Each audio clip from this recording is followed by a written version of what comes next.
Good evening. First of all, don't be frightened by the picture there. So Vladimir is not as scary as he looks in that photo. My name is Clint Williamson. I'm a professor of practice at the Sandra Day O'Connor College of Law, and I also serve as Senior Director for International Rule of Law, Governance, and Security Programs here at the McCain Institute. So on behalf of the Institute, I'd like to welcome all of you here to ASU's Barrett O'Connor Center for this evening's event. We're delighted to be hosting this event along with our friends from the Embassy of the Czech Republic. We have a very robust partnership with the embassy, even have a Czech diplomat, Filip Velák, seconded to the Institute and working with our counterterrorism program. So thank you to the embassy for your role in organizing this event, and in particular for providing Czech beer, which will be available downstairs afterward. I'd like to recognize some special guests who are with us here this evening. First of all, His Excellency Pierre Šimonović, the Ambassador of the Republic of Croatia. Thank you for joining us.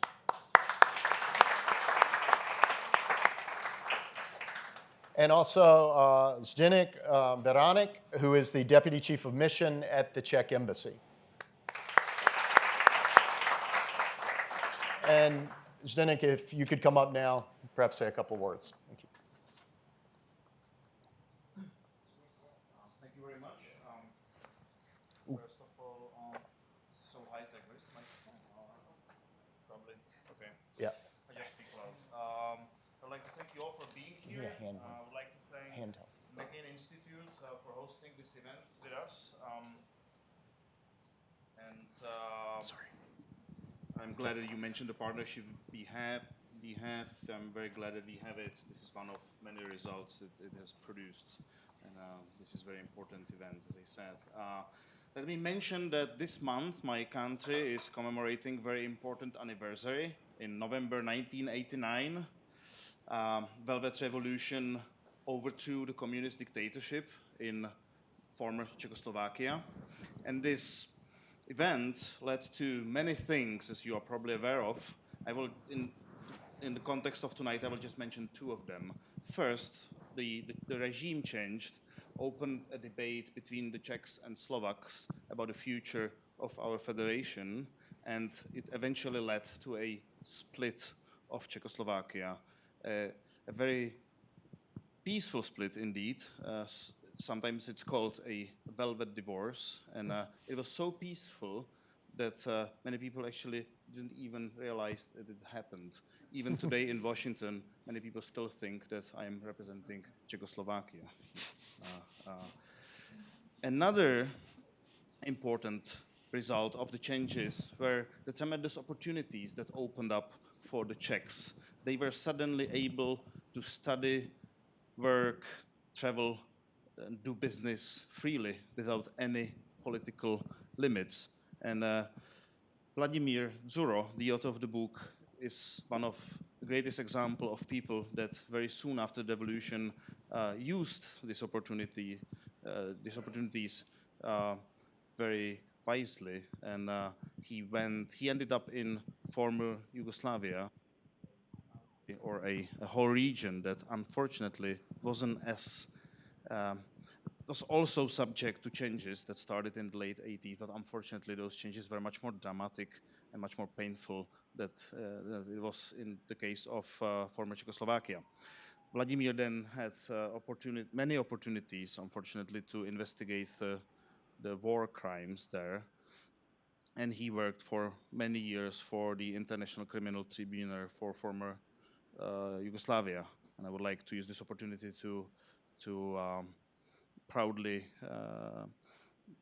remind you that my country has always been very supportive of this body that helped to bring justice to former Yugoslavia.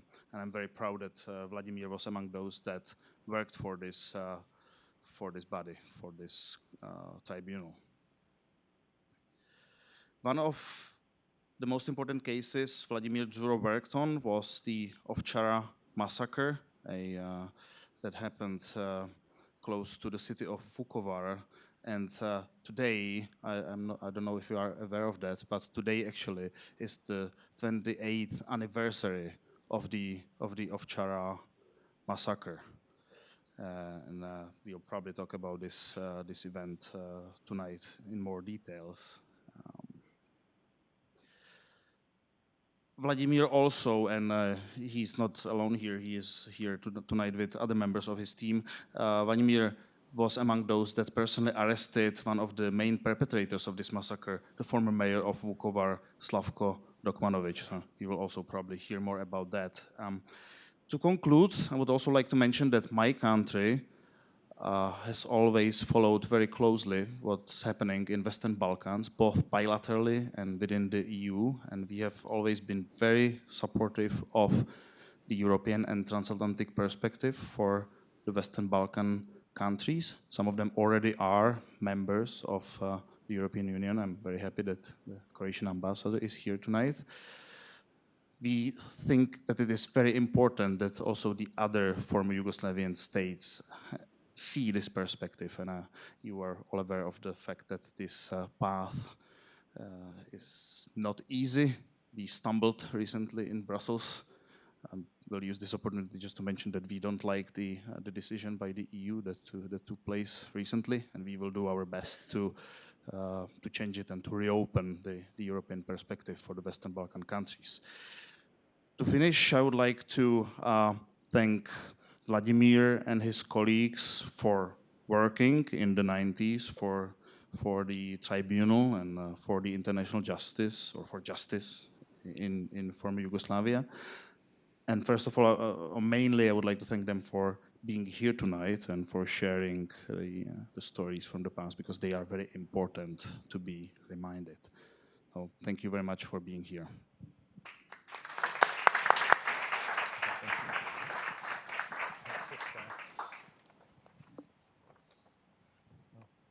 As Mr. Beranek said, today is a significant day in history. In fact, it's loaded with history for the conversation we're about to have this evening. November 20th also was a date that marked the start of the Nuremberg trials. And as he mentioned, this was the date of these killings that occurred at Ovčara outside of Vukovar in 1991. For all of us, we were impacted by those events in a very significant way and worked on this issue for many years. It was an important event, not only just by the scale of the horror, but it was the first large-scale mass killing that occurred anywhere in the wars in the former Yugoslavia. And it set the stage for what followed elsewhere in Croatia, in Bosnia-Herzegovina, and in Kosovo. So we always remember this date and those who lost their lives in such a brutal way back in 1991 on that day. To talk about the aftermath of what happened in Vukovar and the efforts to bring those responsible to justice, I have with me here Jacques Klein, who's a retired U.S. career diplomat and Major General in the U.S. Air Force. Served as the transitional administrator heading the UN mission in Eastern Slavonia in Croatia, and subsequently as an Undersecretary-General of the United Nations, heading missions in Bosnia-Herzegovina and Liberia. Kevin Curtis, at the end, a detective sergeant from Stratford-on-Avon in the United Kingdom, served as an investigator at the ICTY from 1995 to 2004, and subsequently served as Chief of Investigations for UNICEF in New York. And Vladimir Dzuro, an investigator at ICTY from 1995 to 2004, currently Chief of the Headquarters Investigative Unit for the UN Office of Internal Oversight Services in New York, and the author of the book, The Investigator. So please join me in welcoming them.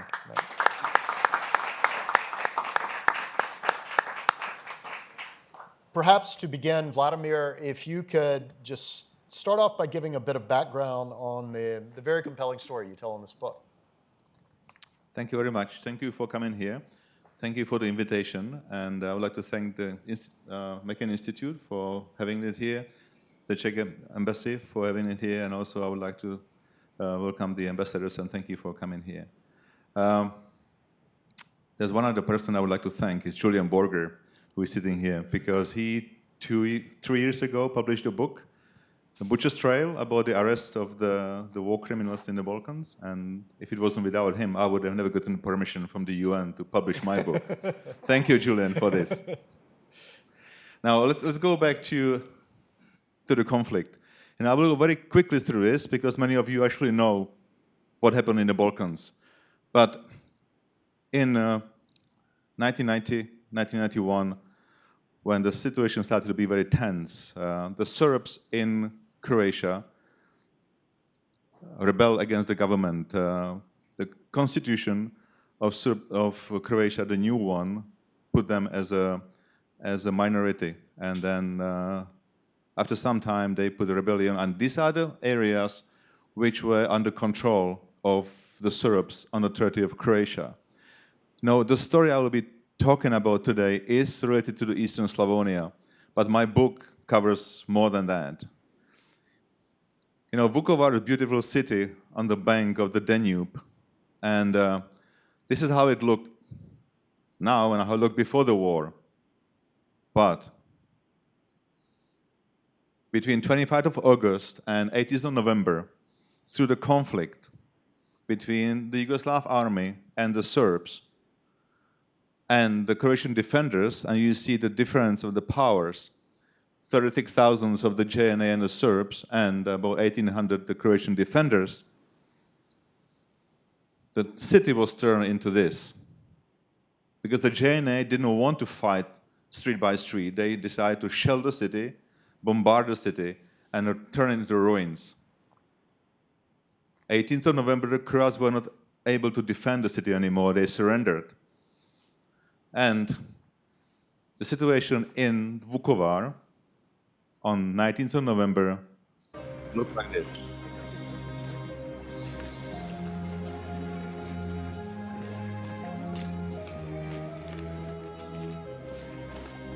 See the constant, complete devastation. The people in misery being walked through the streets, and Serbs celebrating. This group is singing a song about there will be meat for the dinner because they are going to slaughter Croats.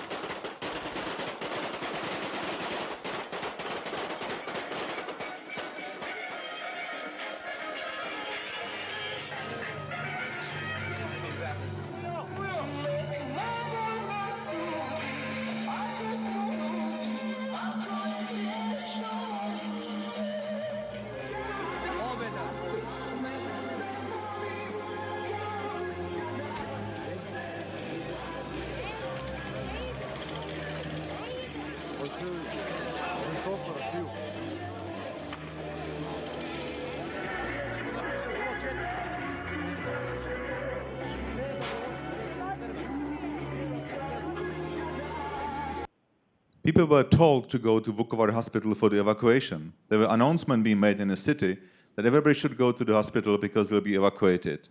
On the 18th, the Croatian government met with the Serb JNA and the European Union and discussed the evacuation. But it was supposed to happen on the 19th, which didn't happen. They postponed it for the 20th. And 20th in the morning, the convoy with the Red Cross, European monitors, and the JNA was coming towards the hospital to evacuate it, where Major Slivan Čanit from the counterintelligence service of the Yugoslav army stopped the convoy on the bridge and didn't allow them to pursue because it was unsafe. That was the story.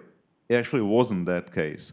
They put the 5 buses at the back road, the hospital, and put about 300 people from the hospital on the buses and took them out before they allowed the Red Cross to come in the hospital because they didn't want them to be inventory. They didn't want to be on a list. And only after that they allowed the Red Cross to come to the hospital. Now, at the same time, when these people were taken from the hospital back door, put into the JNA barracks, and eventually taken to the Ovčara pig farm, the Serbian media was running the story about those people who lost the battle, those Croats slaughtered 40 Serbian children. Just imagine what happens, what it does to the people when in such a high emotion situation, one group is completely miserable and one celebrating and drinking. What it does to the people if you feed them with a story that those people who lost the battle murdered 40 of your children. It will actually what happened to the people at Ovčara. They were taken to Ovčara, beaten on the way, beaten at the hangar. Some of them were killed actually in the hangar. And then Colonel at the time, the General Mrksic, ordered the JNA to pull out of the Ovčara. They, under Geneva Convention, were obliged to protect those people. They pull out and let the Croats in the hands of the paramilitaries. During the night, all were murdered and buried in mass graves. These two important people, Zdenko Novak, who actually was on the bus already, on the truck, being taken to the execution site, he jumped out of it and survived. And he was the one who could lead Clyde Snow, the true Indiana Jones. He was able to show him where the grave was. And it was right here.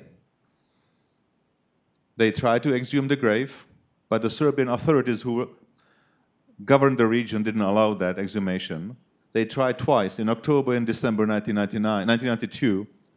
And then, I will skip this one, the exhumation didn't take place until much later, until the ICTY was established. And Jean-Jacques Klein came on board as the administrator. You know, we indicted people for the massacre.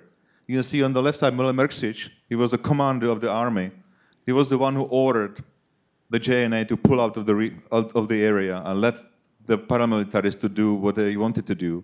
And then Veselin Slivančanin, who was the guy who stopped the Red Cross from proceeding to the hospital. And the guy in the middle, Miloslav Radic, who was the commander of the platoon that actually transported the people. But he was acquitted eventually. Mile Mrksic got 20 years, Slivančanin got 10 years. And those people you see down, these were the paramilitaries. Those were the shooters. There was 18 of them, and then they were eventually prosecuted in Serbia under collaboration between the office of the prosecutor.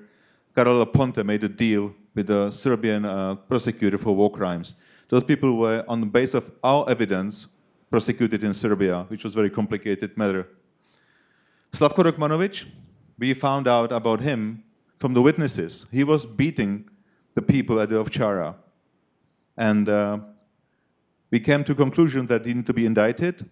Clint made the argument, and then decision was made that he'll be indicted under seal, not public indictment. You know, at the time, nobody wanted to arrest anybody. It was politically impossible to arrest anybody in the former Yugoslavia because the Croatian government would maybe arrest the Serbs, but not the Croats. The Serbian government would not arrest anybody, but if somebody, then Croats. So the situation was impossible. And NATO was arguing that it was not their mandate. You know, they had a mandate to implement the Dayton Agreement and stabilize I4, implement, and S4, stabilize the situation in Bosnia. So for them, the arrests were problematic because they could steer the problems and hostility against NATO. So nobody wanted to arrest. You know, we had this situation where we had a beautiful prison and there was nobody in it. You know, we had 70 indictments and nobody was in the prison. So we had to come up with something that we will be talking about here, which was the Operation Little Flower. And I will just run the video because we would like to talk about that in the questions and answers.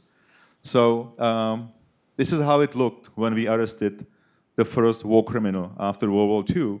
And it was thanks to the people that you see in the room. Jacques, he actually had the guts to put up with this. Kevin went to see Dokmanovic and persuaded him to come forward to meet General Klein to sell his house. Clint had this political, how should I say that, you know, he knew how to pull the strings, if I can put it this way, to actually make it happen. One person who is not here actually was the prosecutor at the time, Louis Arbor, who actually decided that we are going to go for it, and myself because it was my idea to do it on the outset. So this is how it looked. This is the arrest of Slavko Rukmanovic.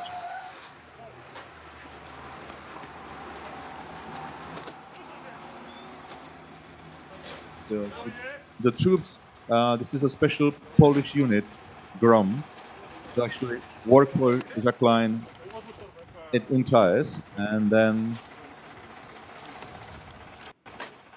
you see Clint over there on the right side. You see Dave Jones with a covered head. He was a special assistant to Jacques Paul-Klein. And here's Mr. Rukmanovic. He was searched. Everything was on him, was taken away from him, including the briefcase that we will be discussing a little bit later. And he had a friend with him, Mr. Knežević, the guy in the red shirt, who came also to meet Ambassador Klein. And I came on, I just read his rights. Fascinating experience for the first time, reading the rights, the local our version of Miranda rights to the subject, or suspect for the matter. Ja sam istražitelj iz Ureda tužitelja Međunarodnog krivičnog suda za bivšu Jugoslaviju. You are charged in an indictment and named in an arrest warrant issued by the tribunal. Vi se teretite u optužnici i vaše ime je navedeno u nalogu za hapšenje koji je izdao Međunarodni krivični sud. You are charged with the grave breaches of the Geneva Conventions, crimes against humanity, and violations of the laws or customs of war for your role in the beatings and killings which occurred at Ovčara farm near Vukovar on the 20th of November 1991. Do you understand? Optuženi ste za teške povrede Ženevske konvencije, zločine protiv čovječnosti, kršenje ratnih zakona i ratnih običaja zbog vaše uloge u tučenju i ubijanju na farmi Ovčara u blizini Vukovara 20. oktobra 1991. godine. Da li ste razumjeli ovo što vam je rečeno? Razumeo sam, ali to nije istina. I understood that it's not true. We'll transport this. Yeah, that's right. It's actually much longer, but I cut it short because I was reading the indictment to him. Then he was put put the hood over his head, and then he was taken to the car and transported to airport in Chepin. But we'll be talking about it later. I don't want to jump. So this is how it looked when we arrested Slavko Rukmanovic. And then this is where we took him. It's a Chepin airport close to Osijek. We will be talking about it later. I'm not going to jump. And then we are going to maybe talking about it as well later. The arrest of Slobodan Milošević, which was done by Kevin Curtis. And this is the legacy of the tribunal, which I can say right now it was successful. Not fully successful, but it was a successful operation in contrast to any other tribunals that has been established after the Nuremberg. And that's it for me. I would like to pass the word now to Clint, to Jacques, to Kevin, because we have a lot of things to say. Thank you very much. Keep the mic.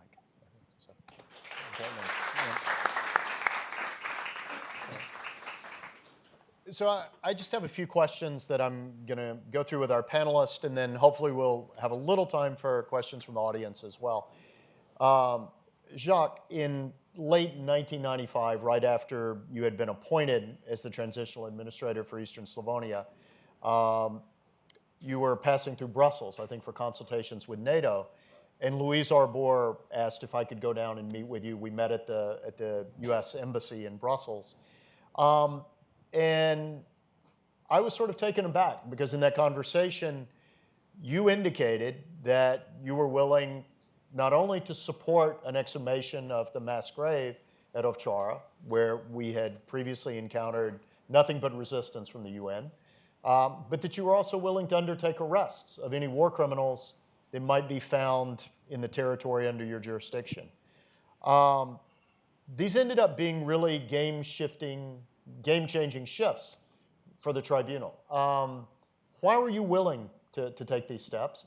And if you can just maybe set the stage a little bit for what you were going into, when you took up your position as transitional administrator. First of all, I want to congratulate my colleagues here who really substantively brought this thing to an end. But let me tell you very quickly. I had been in Stuttgart as a political advisor. I came back to Washington unassigned. The phone rang at 6 in the morning. John Kornblum said, I have to ask you an awkward question. Are you still some kind of general? I said, yes, John, I have been a general now for some years, and I'm also a foreign service officer. I said, good, Holbrooke wants to see you this afternoon.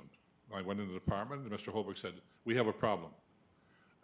We want to do something in Croatia, but Franjo Tudjman has said he will never allow another UN mission in Croatia unless it's headed by an American who's a general. And I don't want any dummy from the Pentagon. So I said, well, Mr. Holbrooke, I used to vacation Grado, east of Venice, and I've been over there, and I found it a very attractive little country, and the capital's also attractive. He said, you're not listening to what the hell I'm saying. I'm not talking about the goddamn Slovenia. I'm talking about Eastern Slavonia. So then I had to very quickly get a map out. Where exactly is this Eastern Slavonia? So then I was told to go to New York to meet with Boutros Boutros-Ghali. Now, BBG, as you know, is an Egyptian Coptic Christian with a Jewish wife. Very, very kind and gentle man. Said, I don't know you. I don't know if this is doable because you people have a way of giving missions to the UN that you don't support logistically, financially, or politically. They fail you and you blame the UN. And I'm tired of being blamed. He said, would you mind going out there and doing an assessment? Which I did. Came back on 9 January, briefed the Security Council, went out. The first thing, naturally, when you get to Vukovar, to Zagreb, you had the mothers of Vukovar already there who had put a brick wall basically blocking the UN in, not letting them out. And I told the mothers, give me a chance to get down there. Now, let's look into the issue quickly. And the issue was obviously the site, how to secure the site, how to avoid it being contaminated. So I immediately put a platoon of Jordanians down there to do that. Then in Brussels with Clint, discussing how to do this, what could we do? And then Louise Arbour said, Jacques, I have a problem. I have cells, I have prosecutors, I have judges, I don't have an indictee. I said, well, if there's one in Eastern Slavonia, I'll get him. She said, no, the problem is he's not in Eastern Slavonia, he's in Sombor, across the river. But then you do logistics planning, obviously. We need an airplane. The Belgians gave us a Merlin. We needed special troops, the Gram, highly sophisticated, well-trained Polish elite unit. The gravesite itself, and the first time I went down there, obviously we needed tentage, we needed refrigeration. And I saw Clint out there actually digging up the remains, and also an older gentleman with a pipe and glasses, and I said to someone, who the hell is that? They said, didn't you see Raiders of the Lost Ark? That's him, Clyde Snow, anthropologist, forensic pathologist, et cetera, et cetera, et cetera. And then every time we had 10 or 15 bodies refrigerated, we moved them to Zagreb quickly to the Forensic Institute. So first of all, you have no idea, unless you've seen the film, which I have, of the exhumations themselves, with Clint and his team out there, basically digging these people out. And I personally, as a military man as well, take great umbrage. You don't kill wounded military personnel with prosthetic devices, plaster casts, etc., including several civilian ambulance drivers. It's a horrendous crime of the very worst sort. And so basically, that brought us to Ovčara and what they did. And if you ever go to Vukovar, I think they have a museum now down in the hospital, downstairs where you can see all this. So I had very little empathy for these people. And planning the operation I found fascinating. And no one in the mission. I had my special assistant, my force commander, and a young Army captain, David Jones, who were the only ones who knew about this. And then, as you said, we rehearsed this. We put someone in a vehicle with a black bag over their head, drove to Chepin, and they'd say, who the hell is that? And I said, well, we're rehearsing in case we ever actually capture a war criminal. We have to figure out how to get him over here. And indeed, the day it happened, the same kind of thing happened. But what you need is superb planning to lay the logistic framework, putting everything in place, and then hoping that these people can actually do the on-the-ground, very dangerous work of going across the river and actually convincing someone that this is the kind of right thing to do. And actually, when you look at the operation, in like an hour and 40 minutes between the time he crossed the bridge at Erdut, he was at Chepin at the airport on his way to The Hague. Now, I called unbelievable hell. Foreign Minister Milutinovic was on the phone immediately. You kidnapped our citizens. We will not tolerate this. Milosevic wants to see you. Now. I said, not now. It's 3 in the afternoon. I'll come over tomorrow. Now, Milosevic spoke very good English. Remember, he was a banker in New York for a number of years. And as soon as I walked in his office, he started yelling, General, I will not tolerate bullshit. I will not tolerate bullshit in my country. And I said, Mr. President, we're not talking about bullshit. Now, let's sit down. I don't have a video. The video is already on its way to The Hague. I do have still photos. Serbia, Erdut, the bridge, the compound, Dogmanovic being arrested. And Milosevic he said, he did this on his own? Oh, then he's stupid. And he dropped and changed the subject. So go on from there. Vladimir, after Jacques offered his support in arresting people who had been indicted for war crimes, what transpired in relation to Slavko Dogmanovic within the tribunal? How did we come to target him? Okay. Now, it was one of these happens in us, we do the investigations. It's sometimes you need to get a good luck. And I was talking to a colleague who was working on the team investigating the Croatian crimes on the Serbs. And she was in Belgrade, and she talked to this Slavko Dogmanovic. But she didn't know he was indicted because he was indicted under seal. Only our team knew about the indictment. And so she said, I met this Dogmanovic. And I said, oh, did you? And she said, yes, and he wants to talk to us about the crimes committed by the Croats. And I said, do you know, we also want to talk to him. Do you have any contact details for him? I said, yeah, I've got a telephone number and I've got the address. I said, can I have it? He said, yes, no problem. Yeah, I can give it to you. So I get my telephone number and the address, and I went to Clint. And I said, Clint, listen, we might be able to sort of trick this guy across the border and maybe arrest him. And Clint looked at me like, are you crazy or something? And I said, it's not a joke. I really mean that. We might be able to pull it together. And I show him that I have a telephone number and address. And then Clint instantly click on it and said, there might be actually something we can do. And he went to the chief of investigation, and then we went to see Louise Arbour. And she made this critical decision for the tribunal and for all of us. Because she said, if nobody else is willing to do it, we could do it ourselves. I think it was a critical decision for the life of the tribunal, because if it was not about the arresting the war criminals, the tribunal will die on its own because there will be nothing to do. There will be more indictments, nobody in the prison. So it was absolutely critical. Thank you. And sure. Now, once he had Dogmanovic, and we had him at Chepin on his way to The Hague, he also was accompanied by Mr. Knežević, who was also part of the local governmental structure. And I told Knežević, I said, now listen, I have 600 UN staff living in this region. I don't want any of them hurt. We're not going to publicize this. We're not going to make a big thing out of this. But I want your word that you also will play this very low-key. You have my word. Next day, the headlines in Belgrade were, Dogmanovic and I kidnapped in Yugoslavia, on and on and on. So I called him up. I said, Mr. Knežević, in the West, we have something called a gentleman's agreement. You give me your word. I accept it. Now, you've broken your word to me. Now, I have to write you a letter. Now, it's in draft. I haven't sent it yet, but let me read it to you. Dear Mr. Knežević, the international community is in your debt. Without the information, intelligence, and support you provided over the past 3 months, we could not have effected the arrest and apprehension of Slavko Dogmanovic to send him to The Hague. And he started screaming, that's a goddamn lie. That's a goddamn lie. You will kill me. You will kill me. You can't put that out. And I said, no, Mr. Knežević, the beauty of this is I won't kill you. They'll kill you.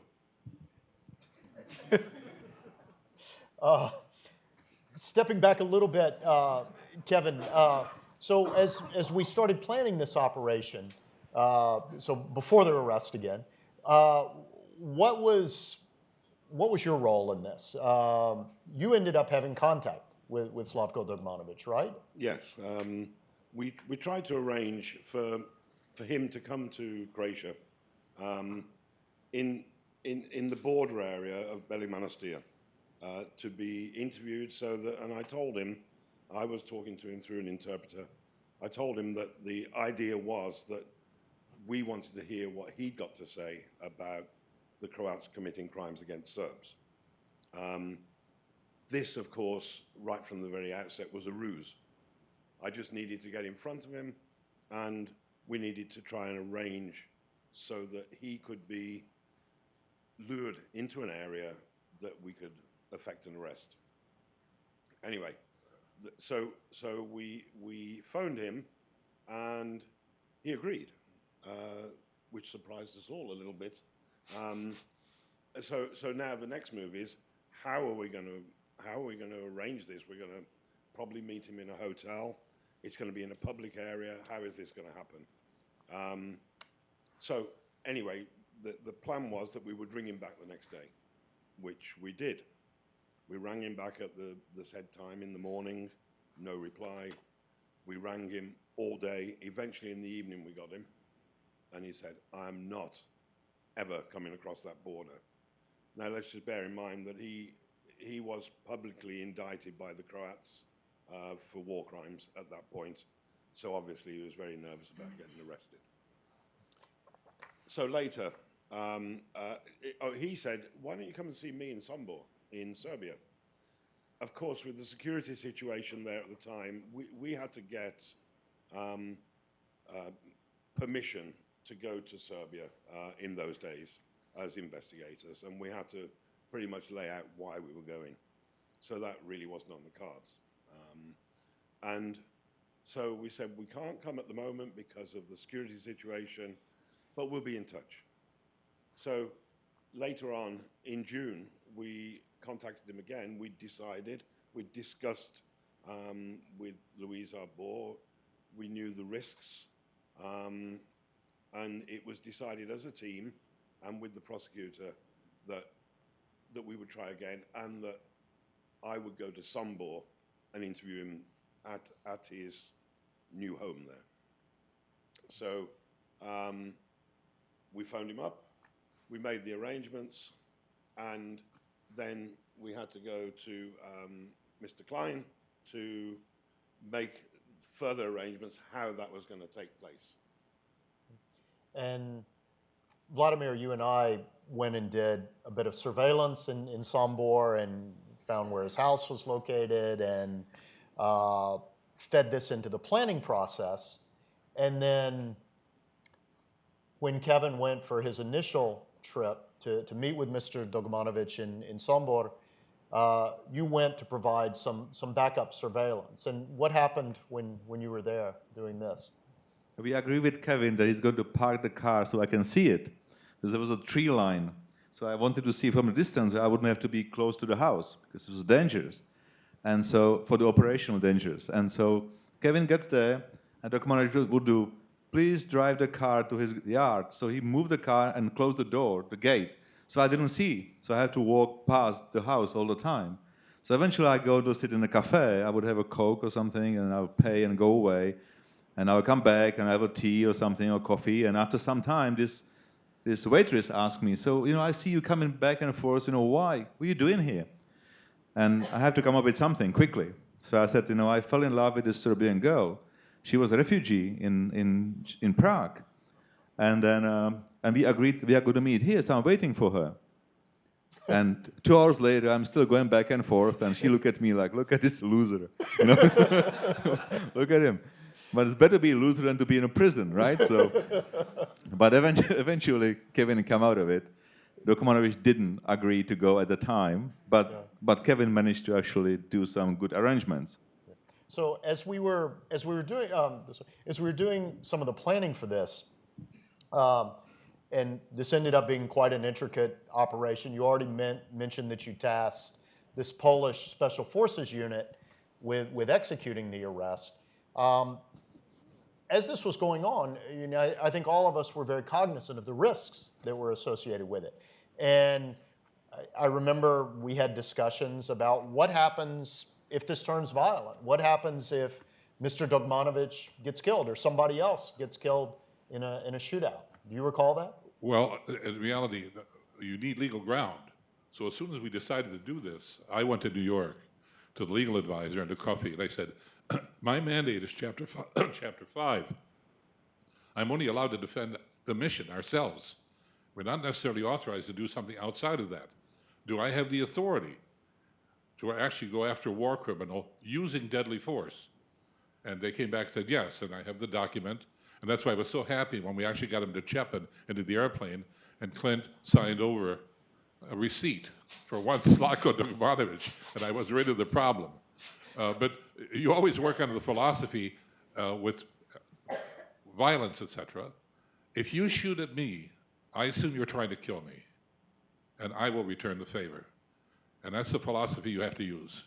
And if you use that and they know it, and they have to know it, and they have to know you're serious, you'll probably actually be able to carry out the plan. I think there was a lot of anxiety about, what would be the effects if Dogmanovic gets shot? And I thought you had a good answer to that. I don't want to say it. Yeah. I'm embarrassed. Okay.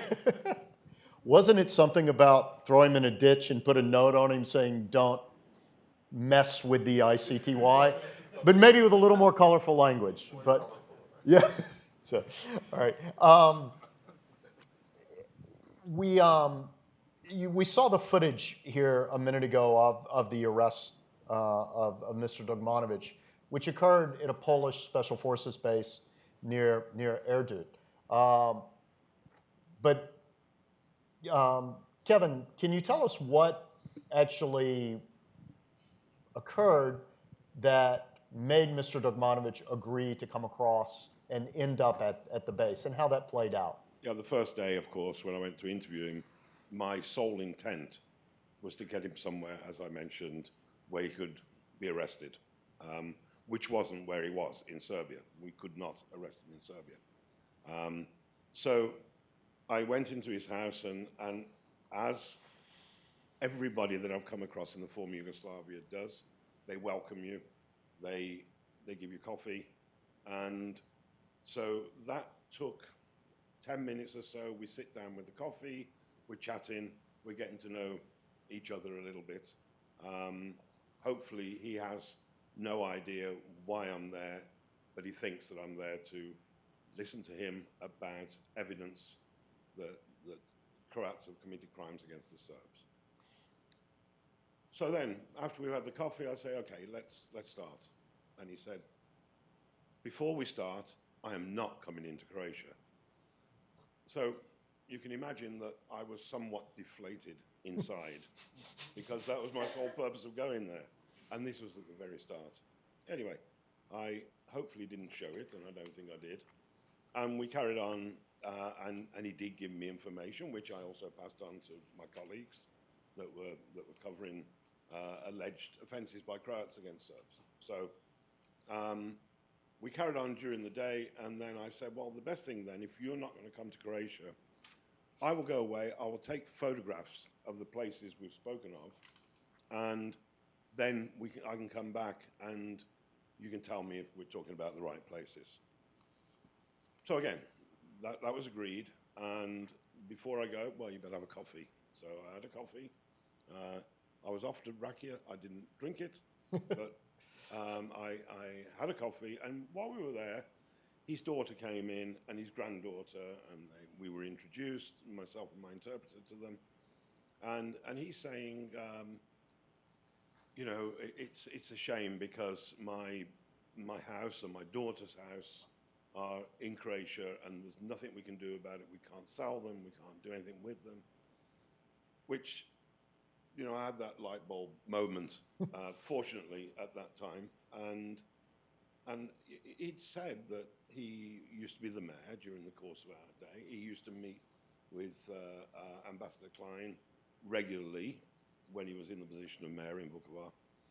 So I said, well, what about that I have a word with Ambassador Klein and see if you can present to him the situation that you're interested in all the Serbs' houses there that have had to leave Vukovar. And you could physically feel that he, all of a sudden, from being nobody at that time to the old mayor days, being somebody, doing something for his people. So I said, I'll go back and I'll speak to Ambassador Klein. You were away at the time, which I didn't know. But so I came back and I told Clint and Vladimir, and arrangements were made. And you I think it's fair for you to say that you contacted Yep. Ambassador Klein. That's right. We had a conversation. I think you had like a root canal or some wisdom teeth or something back in the States, and but you were coherent when we spoke, and yeah. Okay. But anyway, and you agreed that, yeah. You have to do this. There's an old maxim, you can't absolve the innocent until you punish the guilty. And our goal in Eastern Slavony was to stabilize the region, prevent a further exodus of people across the Danube.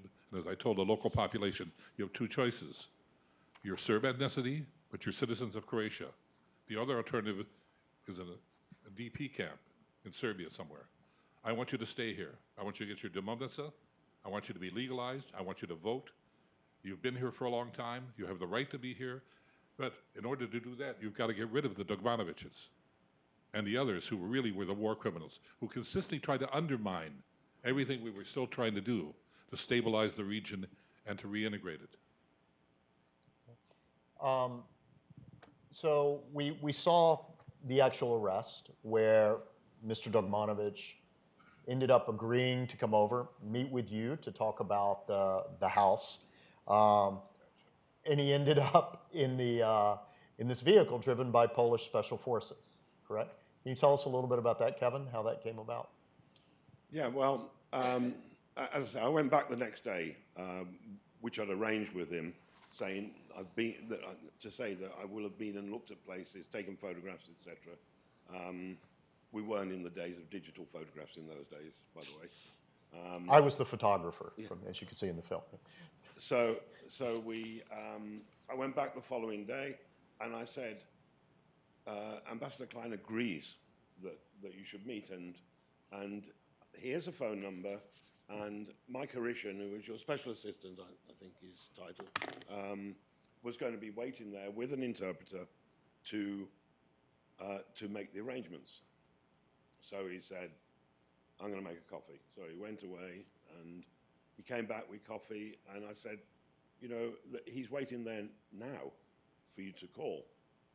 Oh, we'll have coffee, and then I think he went to the bathroom and came back, and I wasn't going to ask him again because it would seem too obvious. So we carried on with the interviews throughout the day. And as we finished, I said, the photograph should be back on Friday. This was on the Wednesday. So I'll come back Friday, because knowing that the plan was going to be for him to come across and meet Ambassador Klein at 3 p.m. on Friday, I thought we'd better just leave a door open just in case all this doesn't happen. So I said, I'll come back at 2 on Friday. And he said, well, I'm meeting Ambassador Klein at 3. Which, you know, just like I hope he didn't see me deflated before, I hope he didn't see me happy when he said that. But anyway, so I said, I'll tell you what, then I'll come at 7, just in case he never came. I'll come at 7. And he said, okay, my wife will prepare dinner for us. So I went back, and we had the conversations. He had actually rung Mike Harishan without telling me that he'd rung before. And so we had 48 hours between Wednesday and Friday to wait to see whether it would happen or not. The longest 48 hours ever. and yes, at 3 o'clock on the dot, he turned up at on the Bogiewo Bridge, and where Ambassador Klein's Polish guys were waiting, and they picked him up and brought him. And so, Vladimir, if you can tell a little bit, what happened just right before we saw this video as they brought him across? He didn't know these were Special Forces officers, right? No, he was heading to sell his house with the help of Ambassador Klein. That was what was in his mind. In fact, when Clint examined him during the hearing, it was the point of mistake when Fila actually put him on the stand. Because when Clint asked him, when did you feel to be arrested? I just watched that video a couple of days ago. And he says, when they pulled me out of the car and put handcuffs on me. but it was in Croatia. He voluntarily crossed the checkpoint. The VIP escort was on the bridge. He entered the vehicle on his own, and then he was driven to Croatia and then pulled out by the special police force and put handcuffs on him in Croatia. But he was himself who actually said it in the courtroom. And then it killed his argument that he was kidnapped, because in his own mind, he was going to sell his house. And Ambassador Klein was supposed to help him with it. As you showed the airport at Chepin where we got on the Belgian aircraft that Jacques, you had arranged for us to travel in. Did you want to say something else? Sure. Okay. So anyway, I was just going to say, could you tell a little bit about what happened at Chepin when we got there? Yeah, it was a very interesting story in Chepin. We were afraid of Serbia. All the problems were behind us. We got him from Serbia. There was no problem. We got his rights, due process, and we were heading to the airport. Ambassador Klein's plane was waiting for us. There was pre-arranged takeoff arrangements. Everything was great until we get at the airport, and then a problem started, because we had the special police armed with the machine guns and helmets and flak jackets, and they were on the territory of Free Croatia, which have no jurisdiction. And 3 policemen from the Croatian police came there with the 2 side guns, physically impossible to take Dokmanovic from us, but with a jurisdiction on that location because it was Croatia proper. And they said, "Who is that guy?" And Clint said, "Can't tell you." And he said, "If you don't tell me, you're not going to go anywhere." And Clint says, "I cannot tell you." It goes back and forth, about 40 degrees of Celsius, about 100 degrees of Fahrenheit. It was hot. We were all nervous. Eventually, Clint... Dokmanovic has a hood on his head. He has a hood on his head. Which is a little suspicious. Yeah. And then they start to talk about the manifest. We need to put the names on the manifest. And so Clint actually wrote all the names and won. One and additional person. Yeah. "Who is the one?" "Can't tell you." Eventually, they revoked the permission to take off. And then Clint actually made these ingenious things, because he knew personally Deputy Prime Minister Kostovic during the time of the exhumation. And then Clint called him and says, "We have a problem. Can you help us out with this?" And there was a discussion. And then eventually the police, I think, talked to the Deputy Prime Minister. And shortly after that, we got the permission to take off. So we rushed on the aircraft, shut the doors, they turned the engine off, and off flight to The Hague. And as soon as possible to get out of the airspace, because we were concerned that if the flight control orders the plane to land, they would not be able to disobey it. So when we got over Hungary, we were like, yes, we got it.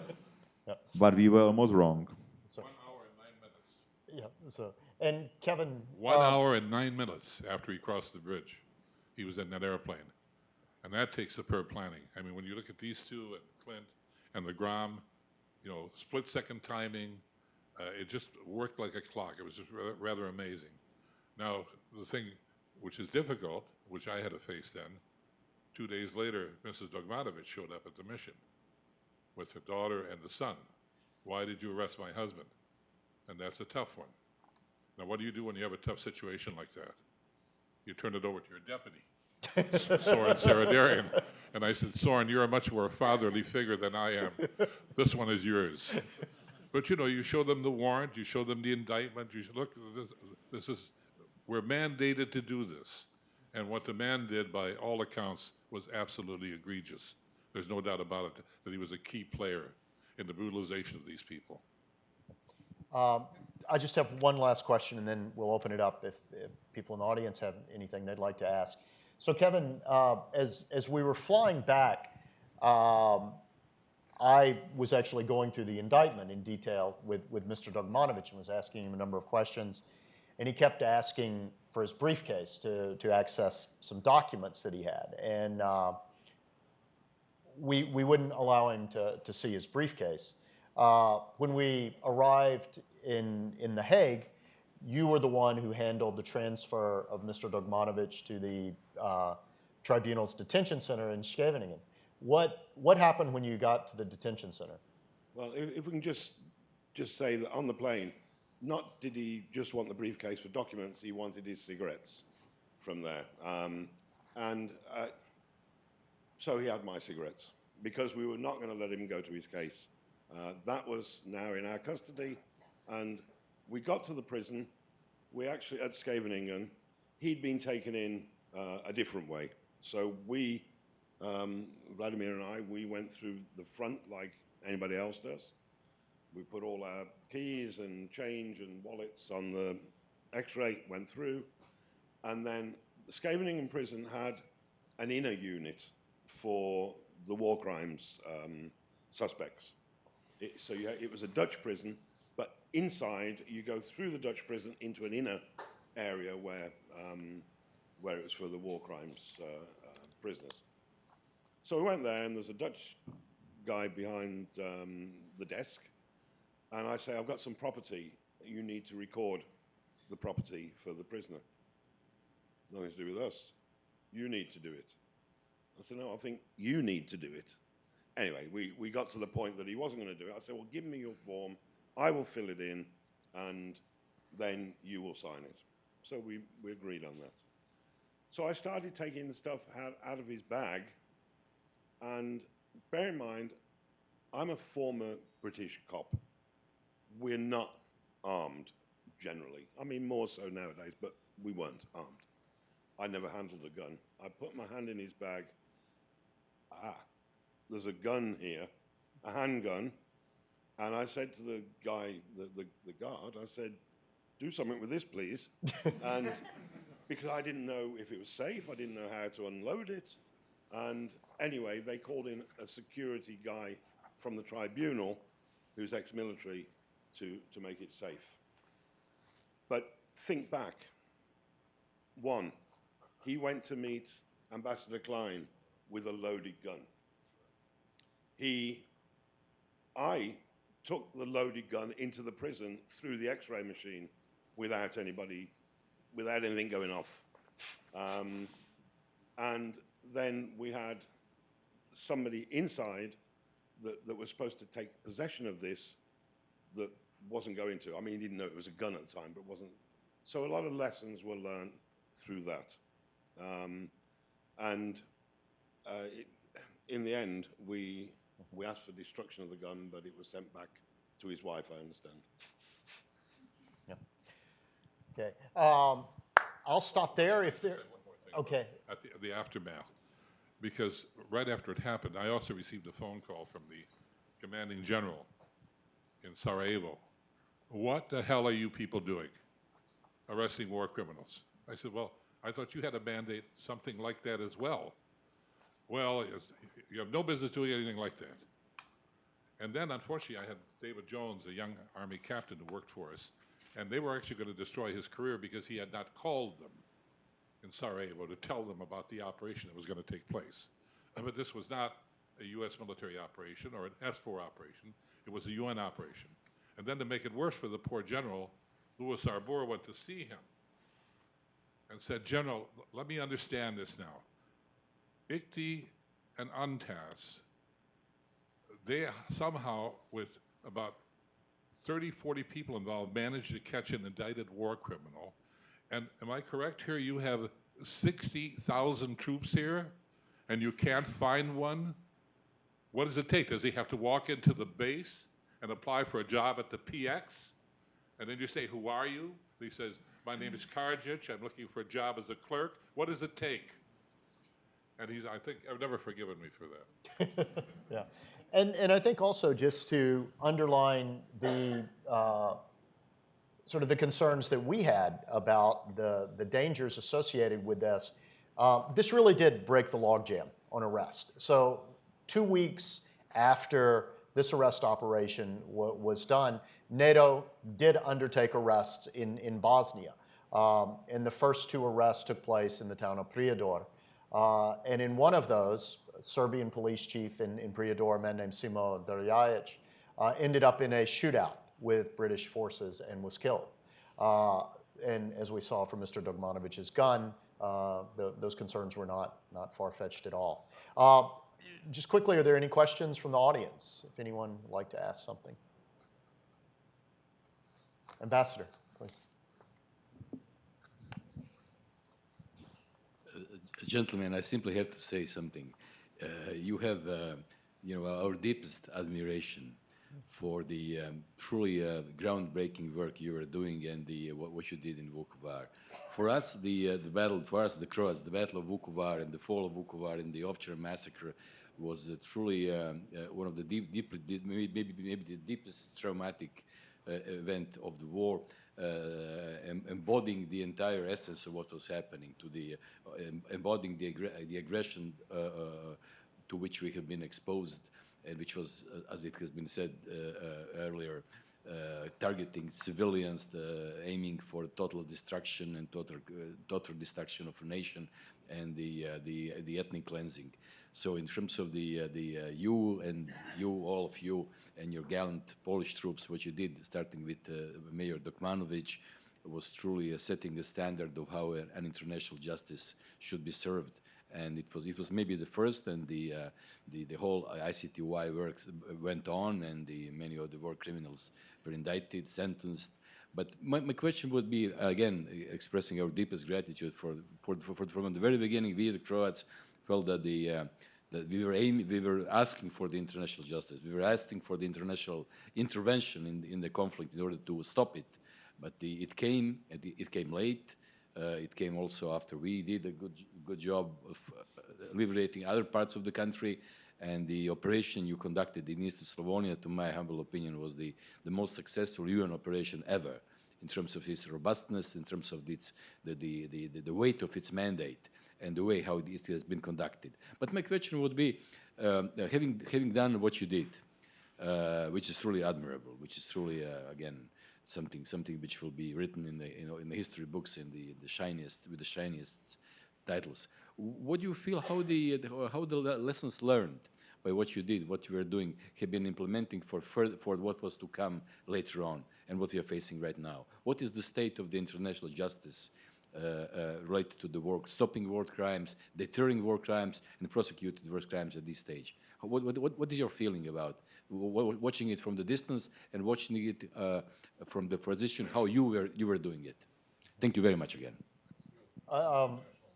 Yeah. It's hard to be very optimistic right now about the state of international criminal justice. In my time as the ambassador at large for war crimes issues, the United States was very engaged. We were obviously continued to be very supportive of the Yugoslavia, the Rwanda tribunals, the Special Court for Sierra Leone, the court in Cambodia. And I served during the second term of the Bush administration and the first year of President Obama's administration. And it was at a time when we were trying to also have a bit of a rapprochement with the International Criminal Court. We've shifted in a different direction again. Certainly, John Bolton, very opposed to the ICC. And I think it's not only in the United States. You see other countries, even many of our European allies that have been very supportive of international justice, stepping back a little bit. So I think this is a difficult time. We see the situation in Syria, where there really has not been an adequate response with the Rohingya in Burma. But on the other hand, I try to look at it from the glass half full perspective. When the ICTY started in 1994, really operationally, there had not been any sort of international justice effort for 50 years, since Nuremberg and Tokyo. And when ICTY started, I think most people thought this was going to be ineffective. At best, we would arrest a few camp guards, do a couple of trials, and then the whole thing would fade away. But the ICTY, I think, disappointed those prognostications, largely because of this game-changing move with Dogmanovic's arrest. We ended up getting Slobodan Milosevic in custody, Radovan Karadzic, Ratko Mladic, and others. And since then, we've seen other heads of state brought to trial. Charles Taylor, Hassan Abre, Omar al-Bashir indicted by the ICC. And all of this has happened in a period of just 25 years. So I guess looking at it from the glass half full way, we have made incredible progress in what is a relatively short period of time. International justice is still far from universal. It's still far from equally applied among strong and weak nations. But I think we have to look at it as a work in progress and one that hopefully will continue to grow. I think the hardest thing is still for the families, because when Carla Del Ponte came to see me when I was in Sarajevo running the UN mission, I said, out of curiosity, what do we have here? How many war criminals are we talking about? And who was her deputy? Blewett, the Australian? Yes. He said, I maybe 4,600 or so. I said, 4,600? He said, but we'll never get them. So we're defining, as Julian does in his book, those 100 plus that we think we can actually get our hands on. And that's not new, but it's tragic for the people who suffered. Remember, in World War II, the Einsatzgruppe in Eastern Europe slaughtered 600,000 or 700,000 Jews. Of the 2,000 members of those Einsatzgruppe, only 200 were ever tried for war crimes. Well, what happened to the others? And that's hard to answer to families who say, the man who killed my son was here last week. I confronted him. He pushed me off the sidewalk.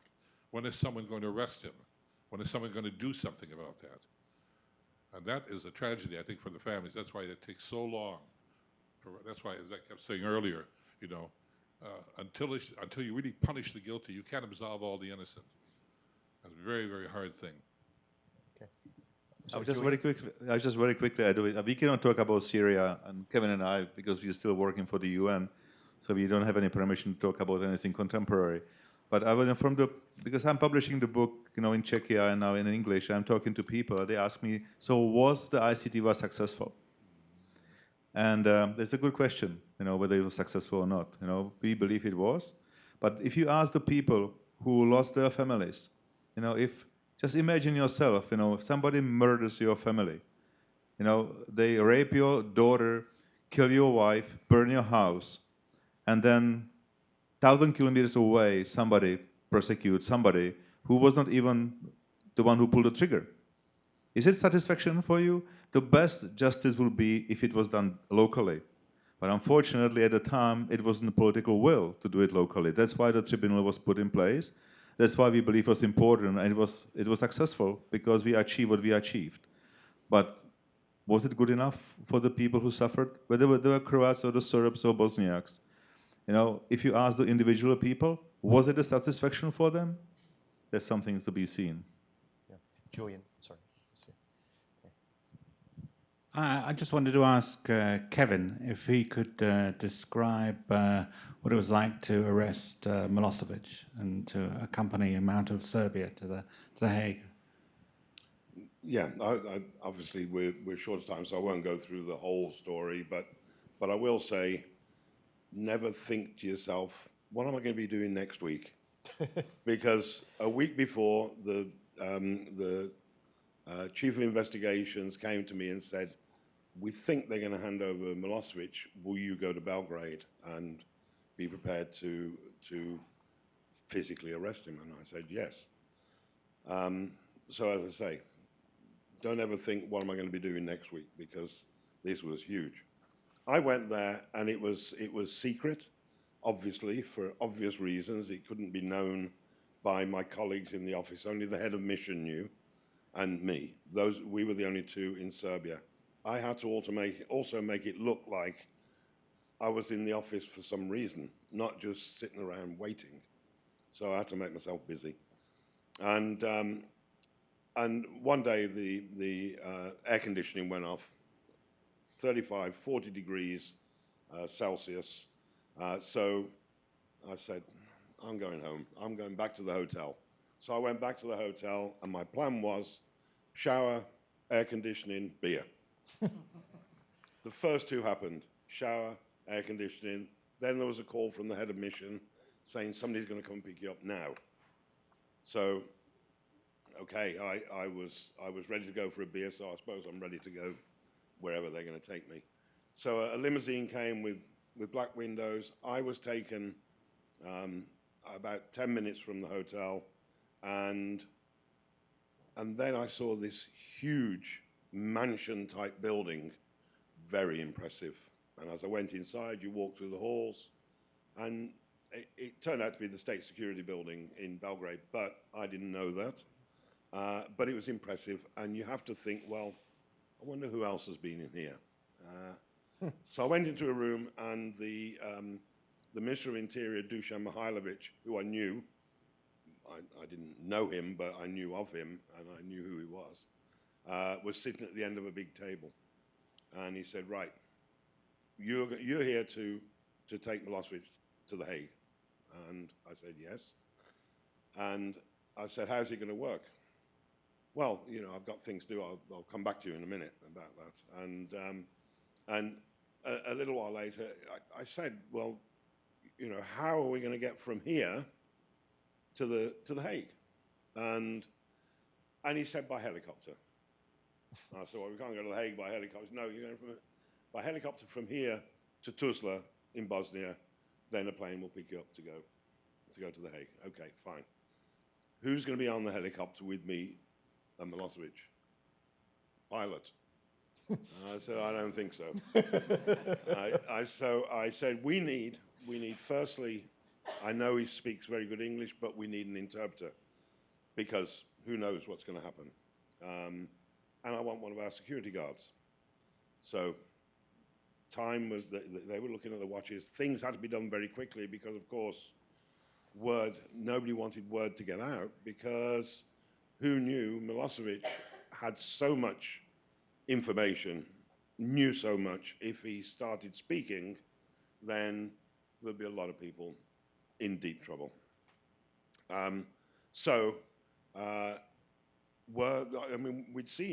We'd seen a couple of months before the fighting and the reaction of his arrest by the Serb police. So is somebody going to shoot us down in this helicopter when we go? Anyway, he was brought from the prison. As I walked out the back of this fantastic building, it was just rubble out the back. Difference between night and day. Clearly from the NATO bombing, it had suffered tremendously. There's a huge field out the back, 3 helicopters, 2 tiny ones and 1 big one. And I said, well, what's that there for? Well, we're going to go up at the same time and go in different directions. So nobody knows which one you're in. I mean, come on. We were in the big one. So Milosevic was brought. I read him his rights in the same way that Vlad did, but it wasn't recorded. And I read him his rights. My security guy said, first of all, I said, do you speak English? He said, no. So he refused to speak English, so we did everything through the interpreter, which was also delaying. I said, well, you're under arrest. I'm taking you to The Hague, and we're now going to search you. I've just come from the prison. Why are you going to search me? I said, because you're my prisoner, and you're going to be searched. Anyway, I must say that my security guy did a fantastic search of him, which must have been a little bit humiliating in front of all these people that were standing around with black clothes on. And we got on the airplane, on the helicopter, and as soon as we went up in the air, immediately, because I took the security guy and the interpreter, immediately started speaking perfect English. And, you know, how many innocent people do you arrest? How often do you do this? Blah, blah, blah. But then it came to the point of, do you have any cigarettes? And I said, you can't smoke on here anyway. And he pointed down and he said, well, there's an ashtray. And anyway, I own this helicopter. So I asked the pilot nodded, and he smoked all my cigarettes until we got to Tuzla. We got to Tuzla, got off, and he said, where are we? We were in Camp Eagle, the American base in Tuzla. Where are we? I said, Tuzla. He turned up his nose, got his handkerchief out of his pocket, and wiped his shoes. as he put his feet on the ground. And then we were taken into what I can only say at the end of the runway, a large shed, a very nice shed, where the American Special Forces were, and that's where we waited for our plane to The Hague. I think we're going to have to stop there. If you would, join me in thanking our panelists this afternoon.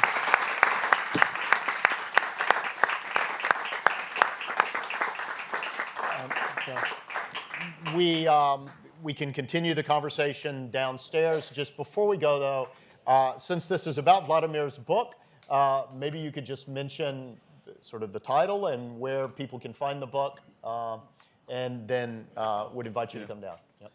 Just very quickly, the book was published by the Potomac Books, which is the University of Nebraska Press.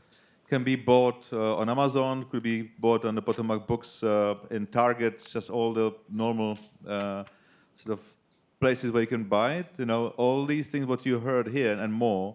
Kevin has a whole chapter about the arrest of Milosevic.